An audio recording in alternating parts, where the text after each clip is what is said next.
In this next section, we're going to talk about proper cast on and tension. I mentioned in the yarn section about how the yarn does play a part in how your tension appears. I will tell you, it took a little while for me to get the tension figured out, and I have some tips for that.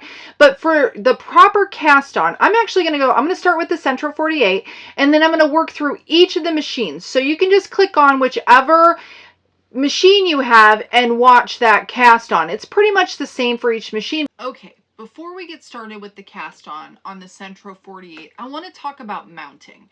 When you get your Sentro, it comes with like suction cup feet, and I know there's lots of different ideas on how to make that work, and I think that you can do that. You can suction cup it if you get it to a table that works. You know, if you can get it to be still, that's great. I fought with mine in the beginning, so I came up with another method which works absolutely fabulous, and I have both the Sentro 48 and the Loops and Threads machine mounted to one of these. I actually originally got like a wood canvas panel, and I believe this is a 12 by 12. Let me just double check here. I will tell you exactly what it is. Let me use my little measuring tape. Yes, it's a 12 by 12 square. I originally got it at Dollar Tree. Now, I have not seen these in my Dollar Tree since.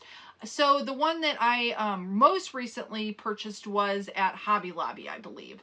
So what it is just a wood canvas panel. You can get it in like the canvas section of any craft store. And my husband just put put these little machine screws, drilled holes in it, put machine screws, and then like the nylon nuts to help it so it'll stay tight on there. And then I use that to mount it to whatever surface that I want to use. In the craft camper, I use like a little sofa table. It kind of rocks a little bit, but it works. Inside, I would put it on my desk and clamp it to my desk. I actually use C-clamps is what I use for clamp, and these are a little bit overkill, but I needed them bigger for this table that I'm using. So you can use smaller clamps, whatever works for you. But I do suggest if you can figure out a method to making your machine secure, it's going to make your life a whole lot easier, and casting on and working on your projects a whole lot easier, because it's going to give you extra hands. You're not going to have to hang on to your machine.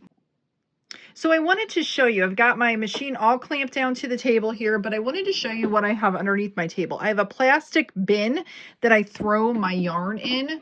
For all of these cast-ons and the test tubes, we're going to be using the Big Twist Value today. And hopefully my center pole will work on this and it won't be an issue.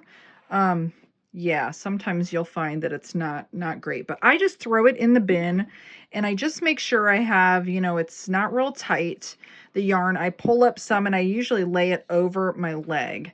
So let's get into casting on. So on the Sentro, I mentioned that it has 48 pins or hooks on the machine. The number 48 pin is your white pin, and the number 1 pin will be the one just to the left of it. This is the one that I generally start on. So what you're going to want to do is give yourself a tail. You want a tail. You're going to wrap your yarn around that first pin. So wrap it around so it's underneath the hook. Let me show you that a little closer. So wrap it around so it's underneath the hook. You're going to pull your tail to the inside, and then I just start to crank just so it pulls it down in there so that your yarn doesn't fall out. Now, if I pull on this, I can pull it out. See that? But I just leave that tail in there. I don't pull too hard. I give myself some slack. So the next pin or hook, I want to go around the back. So we're going to go around the back, and then we're going to go in front, making sure that it's underneath that hook and we're not missing. And then around the back and around the front. So back and front. And you're going to do that all the way around. And I'll show you here. Let me get that yarn out of the way. I'll show you what that looks like. So there we're in back and in front. And we just rotate around each of these pins. So in front, behind, in front, and behind, in front, behind, in front, behind. Sometimes I say it to myself because I'll forget about halfway through. It happens, guys. So there we go. And when we get to the end, if we're not behind, then we've messed up our cast on. somewhere along the line. And you want to kind of go slow with this cast on, because if you overshoot, then it kind of messes things up for you.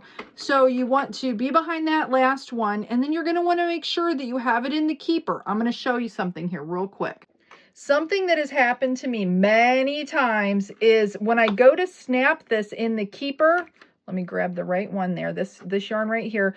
I think I have it in and then it's kind of out like that. It will mess up your cast on and it'll mess up your project.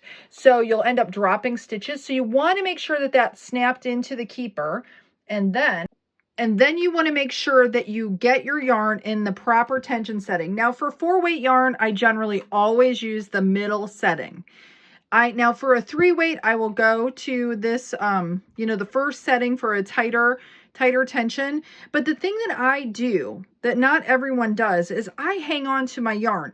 So once it's in the tension guide, if I keep my hand over here, it'll keep popping out. So you got to have it just enough that there's some tension on it so that it doesn't pop out of the guide. I usually hold it about right here. And as I go, I just keep some tension on that. If I pull too tight, it'll lift my tension guide. That's too much tension. You want it to kind of just go through your fingers and keep some tension on there. And now I'll show you what it looks like as it goes around. So here, now we're just cranking out, and I have to put my feet on my table so it doesn't shake too much. And as I go, I pull yarn out from, even though it's center pull, sometimes it's tight. So I'll just pull yarn out and lay it over my leg. The other thing I didn't mention is zeroing out your counter. I always zero that out before I even start my cast on. The other thing is I count my cast on row. Not everybody counts their cast on row. So hopefully this is helpful and you won't have any issues with casting on, and you can just replay the video as many times as you need, and you can always reach out to me if you have any questions or you're having issues with your cast on. Okay, let's talk about tension. Now that I have a few rows in, I'll show you that here in a minute, I want to talk about tension. Now, putting your yarn down in a plastic bin like I have below, that certainly helps so that your yarn can be free flowing. But even in this instance, I have a center pull and I'm getting quite a bit of drag. Now, I mentioned when I go around, I hold onto my yarn. So I hold it like this as I'm cranking, which I feel is really important, and it's going to give you the best ability to keep your tension more accurate. You can feel what the yarn's doing. You can feel if you have a knot in your yarn so you can stop before it becomes a problem. But something else besides doing that you need to look at is you need to watch your tube as it's being made. So kind of keeping an eye on what it looks like here and if it looks even. If you're getting to where you're stopping and starting and stopping and starting because you have yarn drag or pull, like it's getting too tight, you're going to see some variations in your tension here. So if you want a constant even tension, holding onto your yarn along with using that tension guide, I think is going to give you the best way of getting the results that you're looking for to have that nice, neat, knitted look. And one other thing I want to talk about as far as tension goes, and we'll go over this more in the troubleshooting, but if you see like a real issue with your tension, there's a good chance that you might have a tucked stitch. And we'll talk about tuck stitches. I'll try to make some happen on a project so that you can actually see them and then we can correct them. But yes, that's another thing that can cause your tension to be off, is a tuck stitch. And what you'll look for is not having yarn on these hooks. And I'll talk about that more in the troubleshooting section, but I did want to mention it because a lot of times that's why you'll have issue with tension.